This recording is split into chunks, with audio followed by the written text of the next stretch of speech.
اور یہ تو قرآن کہہ رہا ہے، وہ اللہ کا رسول جو ساری امت کے لیے روتا روتا روتا دنیا سے اٹھ گیا، اور ایسا رویا کہ کوئی نبی نہ رویا، ایسا تڑپا کہ کوئی نبی نہ تڑپا، کہ اللہ کو ہزاروں دفعہ تسلیاں دینے کے لیے جبریل بھیجنا پڑا، قرآن بھیجنا پڑا کہ آپ اتنا غم کیوں کرتے ہیں، آپ اتنا کیوں روتے ہیں۔ ایک دفعہ میں نے وہ آیات جمع کی تھی جن میں اللہ تعالیٰ نے اپنے نبی کو تسلی دی ہے، وہ اتنی بن گئی کہ ان کو لکھنا مشکل ہو گیا میرے لیے۔ وہ 100 سے زیادہ آیات بنتی ہیں جس میں اللہ تعالیٰ تسلی دے رہا ہے، لعلک باخع نفسک الا یکونوا مؤمنین، لعلک باخع نفسک علی آثارہم ان لم یؤمنوا بهذا الحدیث اسفا فلا تذهب نفسک علیہم حسرات ما انت علیہم بوکیل لست علیہم بمسیطر ما انت علیہم بجبار من کفر فلا يحزنک من کفر فلا يحزنک کفر ولقد نعلم انک یضیق صدرک بما یقولون۔ اس قسم کی آیات جن میں اللہ کہہ رہا ہے میرے حبیب اتنا غم نہ کر، اتنا غم نہ کر، اس قدر غمگین اپنی امت کے لیے۔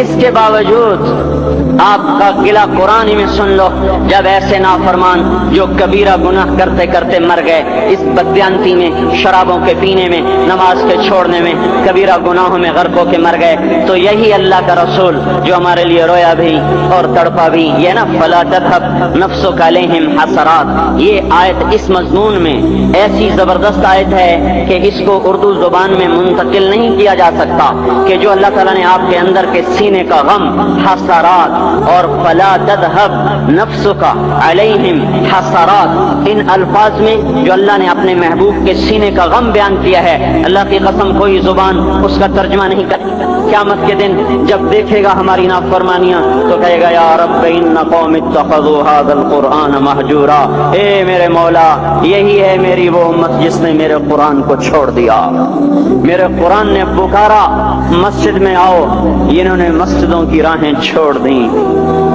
مجھے بتاؤ یہ اتنا مجمع کہاں سے آ گیا ہے؟ یہ اس میں سے 1/3 باہر سے آیا ہوگا، یہ 2/3 تو سارا گلستان کالونی کا ہے۔ ان کے قدم باقی 5 نمازوں میں کیوں نہیں اٹھتے؟ یہ کہاں چلے جاتے ہیں؟ کیا یہ اللہ کی دھرتی پہ 8 دن نہیں رہتے؟ کیا یہ صرف 8ویں دن اللہ کا رزق کھاتے ہیں؟ کیا یہ صرف 8ویں دن اللہ کا پانی پیتے ہیں؟ کیا یہ صرف 8ویں دن اللہ کی ہوا کے تنو تن اپنے پھیپھڑوں میں لے جاتے ہیں؟ کیا یہ صرف 8ویں دن اللہ کے دیے ہوئے نور سے دیکھتے ہیں؟ کیا یہ صرف 8ویں دن اپنے کانوں سے سنتے ہیں؟ کیا یہ صرف 8ویں دن اپنے جسم کی نعمتوں سے فائدہ اٹھاتے ہیں؟ کیا یہ صرف 8ویں دن سورج کی روشنی سے نفع اٹھاتے ہیں؟ کیا یہ صرف 8ویں دن تاروں کی جھلملاہٹ سے نفع اٹھاتے ہیں؟ کیا یہ صرف 8ویں دن اپنے بیوی بچوں کے ساتھ بیٹھتے ہیں؟ اس پتھر دل کو کیا ہوا؟ کیا نہیں اس کے دروازے پہ دستک پہنچتی؟ یہ کیوں ویران ہو گئے؟ ایسے تو پتھر بھی سخت نہیں۔ عطا اللہ شاہ بخاری کہا کرتے تھے اے ہندوستان والو، تمہیں اتنا قرآن سنایا کہ میں سر کو سناتا تو صبا بن جاتی، میں پتھروں کو سناتا تو موم ہو جاتے، میں دریاؤں کو سناتا تو طوفان تھم جاتے، اور میں موجوں کو سناتا تو ان کی طغیانی رک جاتی۔ پتہ نہیں تم کس مخلوق، کس چیز سے بنے ہو، کس خمیر سے بنے ہو، تمہارے سینوں میں دل نہیں ہے، پتھر ہیں، اور پتھر سے بھی زیادہ کوئی سخت ہے، اشد قسوۃ من الحجارہ، پتھر بھی اللہ کی حیبت سے لرزتا ہے اور کانپتا ہے، پر تم کون سے انسان ہو، کیسے سینوں میں دل لیے پھرتے ہو کہ 5 دفعہ اتنا بڑا بادشاہ تمہیں پکارے حی علی الصلاۃ حی علی الصلاۃ، ایک تھانے دار پکارے گلستان کالونی کا کہ تمہارا سمن ہے آ جاؤ، تو سر پہ پاؤں رکھ کے بھاگے، ڈی سی پکارے تو کام چھوڑ کے بھاگے، اور تمہارا زمین آسمان کا بادشاہ تمہیں دن میں 5 دفعہ پکارے اور کانوں پہ جو نہ رینگے، اور 8ویں دن مسجد کو آ رہے ہوں، کیا 8ویں دن کھانا کھایا ہے؟ کیا آج ہی پانی پیا ہے؟ کیا آج ہی چائے پی ہے؟ یہ ایسی جفا اپنے آپ سے کرتے، شیطان سے کرتے، ملک و مال سے کرتے، اپنی دکانوں سے کرتے، یہ بے وفائی اللہ سے کیوں کی ہوئی ہے؟ جس زمین پہ سجدہ نہ ادا ہو، اس سے بڑا بھی کوئی جرم ہے؟ زنا کرنے کو گناہ سمجھتے ہیں، نماز کا چھوڑ دینا زنا سے بڑا جرم ہے۔ رشوت کھانے کو گناہ سمجھتے ہیں، نماز کا چھوڑ دینا رشوت کھانے سے بڑا جرم ہے۔ قتل کرنا بڑا گناہ سمجھتے ہیں، نماز کا چھوڑ دینا قتل سے بڑا جرم ہے۔ سجدے ہی کا تو انکار کیا تھا شیطان نے کوئی زنا کیا تھا، کوئی قتل کیا تھا، کوئی شراب پی تھی, کوئی جوا کھیلا تھا, کیا کیا تھا, کوئی شرک کیا تھا, شیطان سجدے کا انکاری ہوا, ایک سجدے کا انکار کر کے وہ ہمیشہ کے لیے مردود ہو گیا. اس مسلمان کو ہوش نہیں ہے جو روزانہ دن میں 5 دفعہ 20 سجدوں کا انکار کیے بیٹھا ہوا ہے, اور پھر آرام سے روٹی کھاتا ہے, آرام سے چائے پیتا ہے, اور آرام سے کہے لگاتا ہے, اور آرام سے اخبار پڑھتا ہے, آرام سے بیوی کے پہلو میں لیٹتا ہے. ایک سجدے کا انکار ہو کر شیطان ہمیشہ کے لیے مردود ہوا.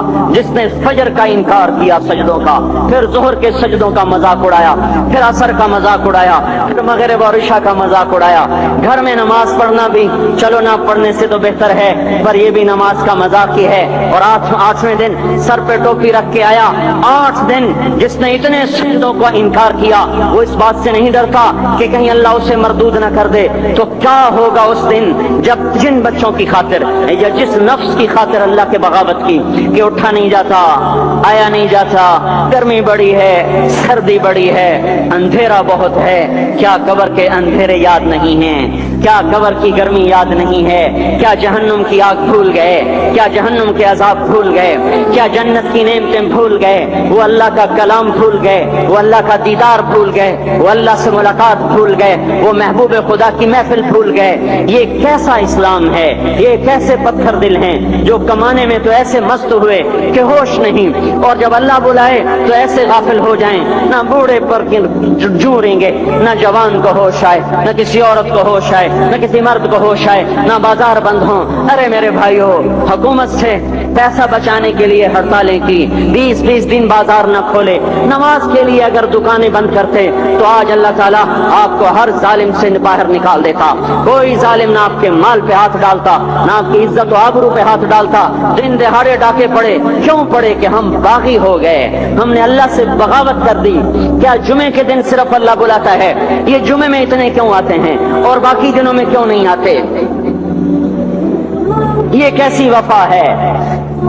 اور ایسا وفاؤں والا اللہ کہ زمین بولے اے اللہ اجازت دے میں گلستان کالونی کو نگل جاؤں, سمندر بولے مولا اجازت دے ہم چڑھ جائیں, فرشتے بولیں اے اللہ اجازت دے ہمیں ہلاک کر دیں. اور جس کے سجدے کا انکار ہوا پڑا, جس کا 8 بازاروں میں جس کی شریعت کا مذاق اڑایا جا رہا, وہ جس کوئی غیرت خود جوش میں آ رہی کہ یہ میرے بنے ہوئے گندے پانی کے بنے ہوئے نطفے سے بنے ہوئے, میری غذا کھا کر, میرا رزق کھا کر, میری ہواؤں سے زندہ, میرے پانیوں سے زندہ, میری روٹی سے زندہ, میرے دی ہوئے گوشت سے زندہ, میرے دی ہوئے نظام سے زندہ, یہ میرے ہی منکر بن گئے.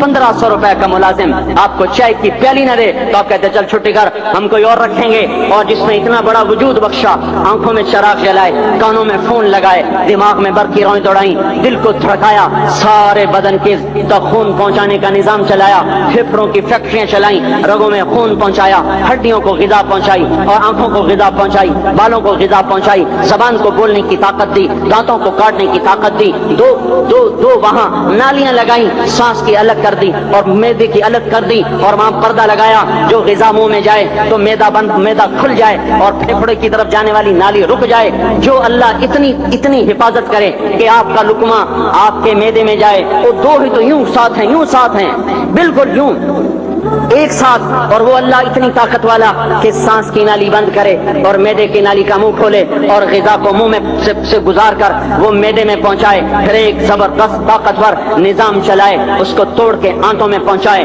پھر کروڑوں قسم کی فیکٹریوں کو حرکت دے اور اس میں سے خون کو کھینچے, غذاؤں کو کھینچے, پھیپھڑے کو غذا, خون کو غذا, خون خود غذا لے کے چل رہا, آنتوں کو غذا, دماغ کو غذا, ہڈیوں کو غذا, ناخن کو غذا. ایک ناخن کھینچ لے تو ہم کیا کریں؟